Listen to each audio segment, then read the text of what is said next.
Bonjour, je me présente, donc Laetitia Duveux-Pérou, conseillère en immobilier pour le réseau Expert Immo, donc sur le secteur de Varennes-Jarcier et alentour. Aujourd'hui, je voulais faire une petite vidéo pour vous présenter un métier en rapport avec l'immobilier, le métier de décoratrice d'intérieur. Donc pour cela, je vais interviewer une de mes collègues et confrères, donc Sophie Carliez, qui est décoratrice sur Périgny-sur-Yerres. Sophie, est-ce que tu peux te présenter? Bonjour, merci Laetitia de m'inviter à me présenter et à parler de mon métier. Je suis Sophie Jeannot, décoratrice d'intérieur dans toute l'Île-de-France et particulièrement le sud de l'Île-de-France. J'ai un parcours un petit peu atypique. J'ai commencé par faire une formation aux Beaux-Arts pour comprendre l'esthétique, les harmonies de couleurs, le concept, la création. Puis je me suis orientée plutôt vers l'ébénisterie pour appréhender plutôt la technique, tout ce qui est aspect bien spécifique du travail du bois, les assemblages, la décoration en bois avec les meubles en bois. Et puis surtout aussi l'agencement, puisque j'ai eu la chance de travailler sur les magasins Hermès, où le travail du plaquage était très très important et magnifique. Ensuite, pour pouvoir allier tant l'aspect esthétique et technique, j'ai continué à me former et pour le coup, je suis montée sur Paris pour être formée à l'école Boulle en tant qu'architecte d'intérieur.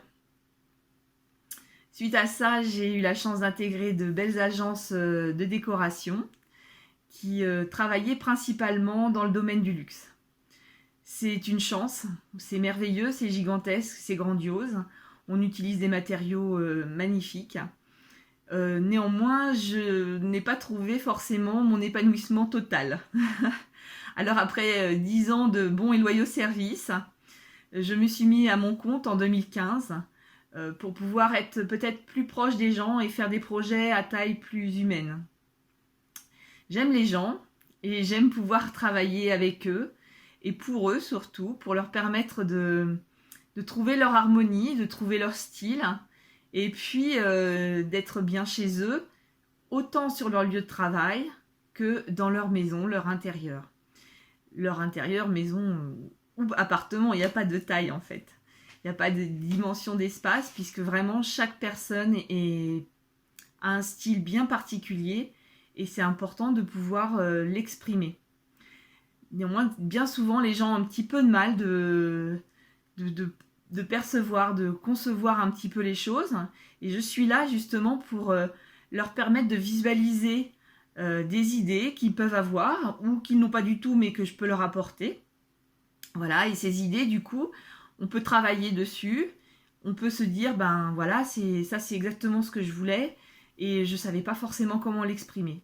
Mais c'est mon rôle, en tant qu'architecte d'intérieur, de créer ces espaces et ces harmonies qui sont finalement, j'espère, et je le constate à chaque fois et c'est un vrai bonheur, des coups de cœur pour mes clients.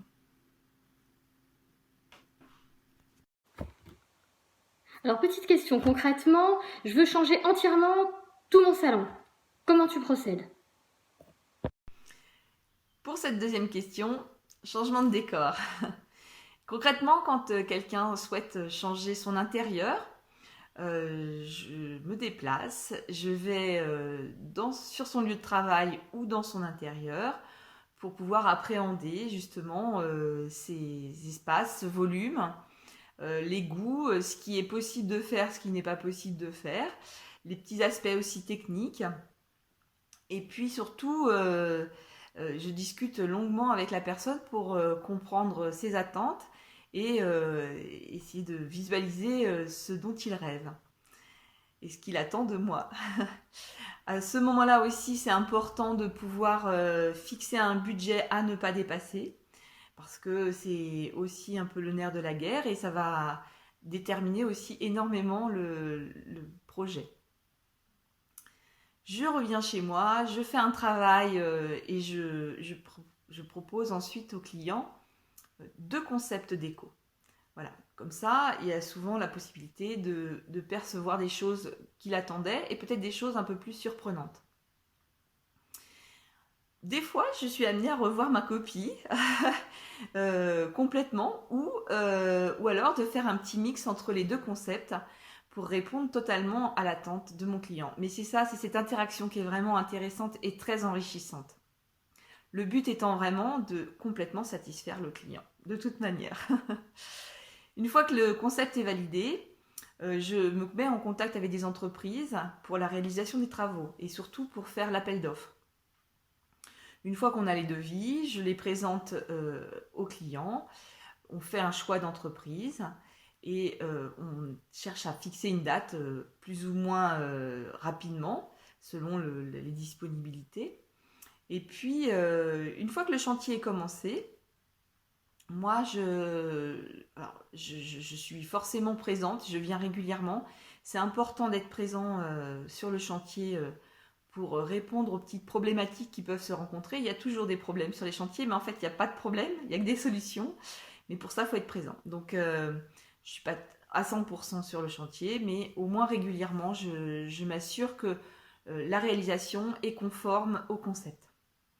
Alors ça, c'est pour un pack complet de décoration d'un intérieur ou d'un bureau, d'un espace de travail. Bien sûr, je m'adapte à la demande et des personnes peuvent vouloir faire eux-mêmes les travaux ou alors veulent avoir juste une idée. Donc je peux proposer juste des concepts, juste une idée, juste un conseil ou une aide pour un aménagement, un agencement simplement avec les meubles existants. Je rajoute à mon pack en règle générale des listes de mobilier avec des images et des tarifs. Comme ça, chaque personne peut voir un petit peu où il va. J'ai vraiment un éventail très très vaste de propositions. Je peux aussi faire du home staging pour toutes les personnes qui cherchent à vendre leurs biens. Sophie, en cette période de confinement, est-ce que tu aurais des conseils à proposer aux personnes en ce moment qui auraient éventuellement un bien à vendre? Et voilà, troisième décor pour la troisième question. Bon, alors pour les personnes qui sont confinées comme moi et qui souhaitent vendre leurs biens, eh bien, j'ai quelques petites astuces à leur donner pour commencer à faire un travail de homestaging. Donc, il y a un aspect général et un aspect plus particulier, plus dans le détail. Voilà, l'aspect général, c'est vraiment faire dans chaque pièce, un sacré désencombrement. Souvent, quand on a vécu quelques années dans un lieu, on y a entassé nos souvenirs, des objets personnels, mais qui sont vraiment personnels. On ne peut pas demander à des personnes extérieures de s'approprier ces objets alors qu'ils ne les connaissent pas, ne connaissent pas leur histoire. Donc toutes les choses qui ne sont pas nécessaires, comme tout ce qui est archivage, des livres, des collections bien spécifiques qui remplissent nos étagères et qui souvent donnent l'impression à un futur acheteur de surcharge et de pièces encombrées. Et bien tout cela, on peut les mettre déjà dans des cartons, les stocker dans une cave ou dans un garage. Ça, un acheteur est tout à fait apte à comprendre que quelqu'un qui souhaite vendre a commencé à faire ses cartons. Ça donne aussi l'idée à la personne que vous êtes en train de préparer ce départ. Donc ça lui donne aussi la possibilité de se projeter dans le lieu. Et c'est là aussi où le deuxième point est important, c'est de regarder peut-être un peu plus dans le détail. Une fois qu'on a désencombré, qu'on a retiré peut-être un canapé qui prenait de la place et qui empêchait de circuler correctement dans un salon, par exemple, eh bien, on va regarder plus dans le détail. La petite tache qui est sur les rideaux qu'on on a oublié de voir parce qu'on vit avec depuis très longtemps, et ben ça, un futur acheteur va le voir. Un lustre qui a besoin d'avoir un petit coup de nettoyage, de dépoussiérage, c'est pas forcément bien grave, hein, on en a tous. Eh bien, nous, on le voit plus forcément parce qu'on vit dedans, mais quelqu'un qui va regarder avec un œil neuf va voir tous ces petits détails. Donc, ne pas hésiter à faire un grand ménage et puis surtout, essayer de donner beaucoup de lumière dans la pièce pour que le futur acheteur puisse se projeter et surtout voir l'espace et les volumes de votre bien. Voilà, donc c'est les 2 conseils que je peux vous donner. Je vous en donnerai des milliers parce que c'est sans fin. Donc n'hésitez pas à m'appeler, à me contacter, ce sera avec grand plaisir.